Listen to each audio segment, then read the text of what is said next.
Bryson, home run queen from the outside, rushing up is Apple Bell. Then comes Kitty West by Darrell.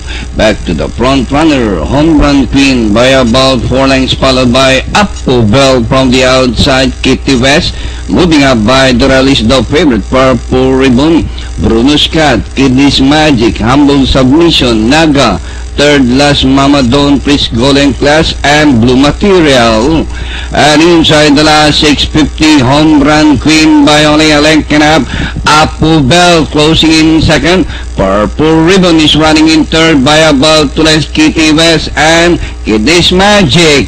As they raise the last 500, home run queen by a length and up, Apple Bell is on the outside, Purple Ribbon.